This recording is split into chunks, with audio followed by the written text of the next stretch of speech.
গাঁজা পাচার কাণ্ডে জড়িত 3 পাচারকারীকে গ্রেফতার করল দক্ষিণ জেলার বিলোনিয়া থানার পুলিশ। রাজনগর ব্লকের পিপারিয়াখলা এলাকায় অভিযান চালিয়ে গাঁজা পাচার কাণ্ডে জড়িতদের গ্রেফতার করে পুলিশ। এই অভিযানে নেতৃত্ব দিয়েছিলেন বিলোনিয়া মহকুমা পুলিশ আধিকারিক অভিজিৎ দাস, সাথে ছিলেন থানার ওসি শিবু রঞ্জন দে সহ পুলিশ ও টিএসআর বাহিনী।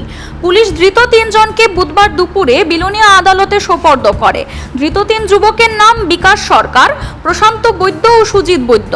এর মধ্যে বিকাশ সরকার একজন এসপিও পদে কর্মরত থাকা অবস্থায় কিভাবে গাঁজা পাচার কাণ্ডে জড়িত হয় তা নিয়ে রীতিমতো অবাক জনগণ। জানা যায়, এসপিও বিকাশ সরকারকে কাজে লাগিয়ে রাজনগর পিয়ারবাড়ি থানার একাংশ আধিকারিক মোটা অঙ্কের টাকা গুনছে বলেও গুঞ্জন রয়েছে। শুধু এসপিও বিকাশ সরকার নয়, রাজনগর থানার কিছু অংশের এসপিও জওয়ানরা রাজনগর থানার আধিকারিকদের অঙ্গুলি হেলনে নেশা কারবারিদের সাথে যুক্ত রয়েছে বলে কান পাতলে শোনা যায়।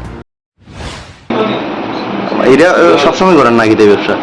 তো সেদিন নেই প্রথম? হ্যাঁ, আচ্ছা।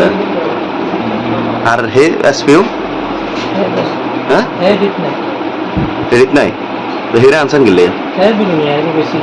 কোন জায়গাতে তুলছেন? হেরে বড় থেকে।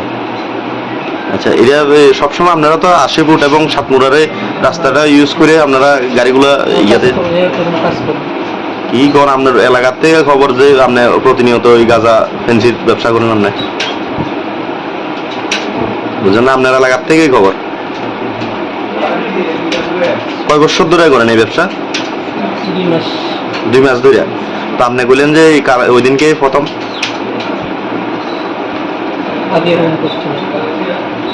অ্যাক্সিডেন্ট হওয়াতে না আপনার ধরা খাইছে মালটা? নাকা দিয়ে আনছেন কিভাবে? চেক করছে না? Siri TV, channel for news and entertainment.